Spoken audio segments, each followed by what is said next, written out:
Well, hello again. How are you? I'm very good, thank you. How are you? Oh, wonderful. Thank you. We're so happy to have you back in the great state of Texas. And So nice to be here. yeah, and it's for a very good cause. Of course, we talked for your last film, and I was so excited to see what you were going to do next. But I don't think we could have predicted this. This is such a crazy, fun, wonderful movie, and you got to be excited now that you're able to unveil it to audiences and to unsuspecting audiences, right?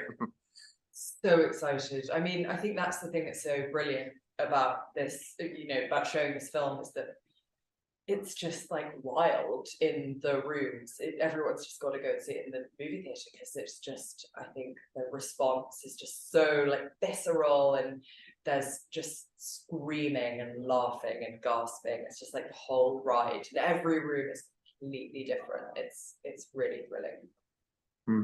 And of course, in Austin, you surprised us at Fantastic Fest, and of course, we got a surprise a few years earlier with Barry at Fantastic Fest, and with Killing a Sacred Deer. That he is so incredibly talented. We knew that he was going to be great in it, but Jacob, goodness. So, how did you know these two guys were the right guys for this? Because it might have been different in different hands. Yeah, absolutely. I mean, obviously, I'm just such a huge fan of Barry's. Like, I'd seen him before and just thought he's just electric. Like, what a performer! What extraordinary charisma. Um, and it just this part really required somebody who had that level of kind of totally compelling command of the screen. And then Jacob just, came into audition and blew us all out of the water. Just did the best audition I'd ever seen. He was the first person who really understood, how that Felix was kind of beautiful and, seemingly nice, but was actually, kind of not maybe as nice as he seemed. Sort of a beautiful dum-dum. And that's what Jacob came in. It was like an unbelievably brilliant piece of observational comedy from him. Do you remember that moment on the set when you're just kind of looking around and seeing these guys interact and just going, okay, this is going to work. This is going to be great because there is some magic there. Well, I think honestly that happens when you first speak to them. When you first speak to somebody, you always know if it's going to be right.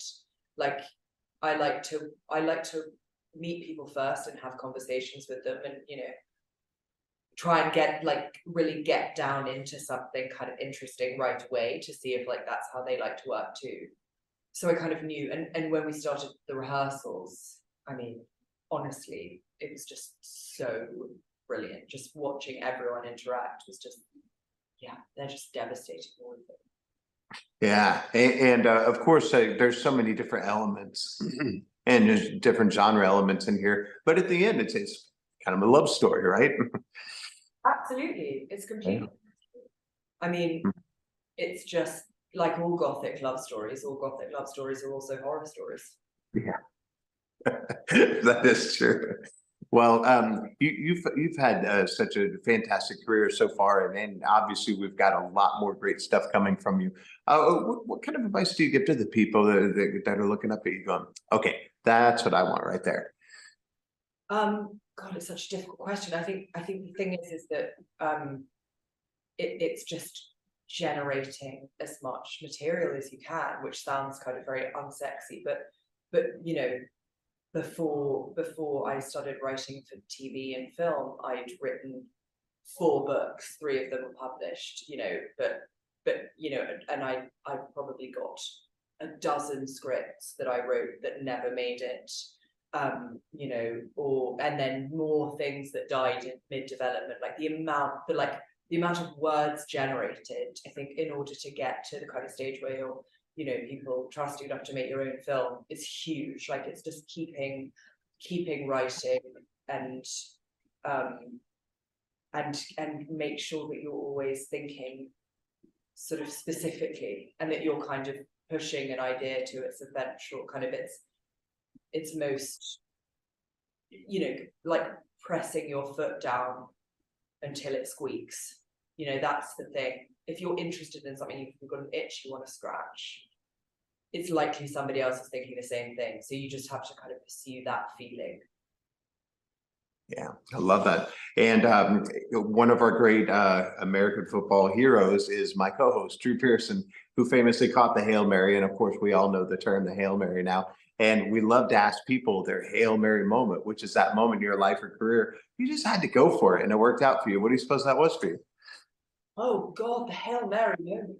You know, that's interesting because it's a sort of sports analogy. And I think in many ways, the arts are just kind of sadly more incremental. Yeah. It's actually kind of like endlessly sort of diligent, lonely attempt to kind of get something off the ground. But in terms of a Hail Mary moment, I think Carey Mulligan agreeing to play Cassie and promising her his life changed. Yeah, absolutely. And you know, part of it is you know, getting through the gauntlet of this business is sort of keeping your head on straight and always like trying to stay positive and look forward. Is there something that you always tell yourself that keeps you on the right path, even when things are tough?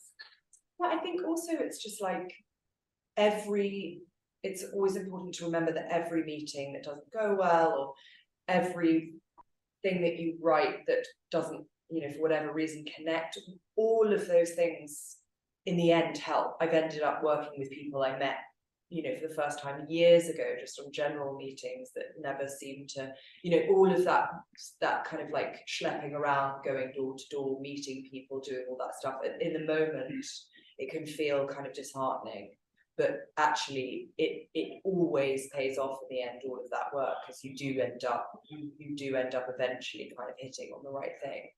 And so I sort of, yeah, it's sort of keeping going and just making sure that you're always challenging yourself to make things more interesting and complicated and difficult.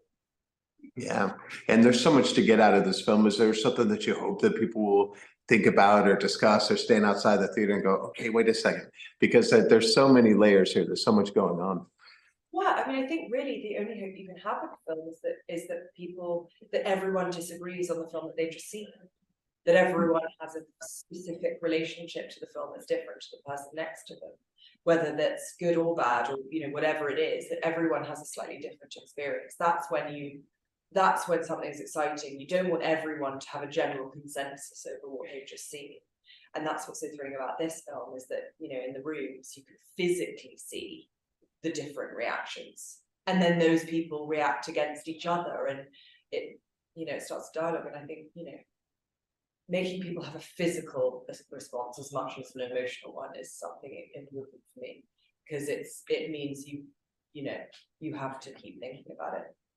Yeah, well, it's definitely one to see that's fun to see with an audience. So I definitely encourage people to do that. So last thing before we let you go, are you gonna get to do anything Texas centric there? Any beer, barbecue, any extra fun besides to working? I wished, but it's pouring with rain, so that Yeah.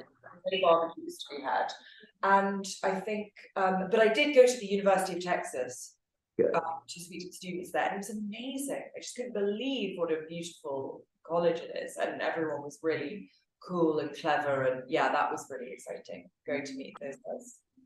Yeah, well, we hope to get you back soon when we don't have the British weather here. But Yeah. for now, yes. But for now, we're so happy that you brought this film to us, and can't wait to see what you do next. We really appreciate your time today. Thank you so much.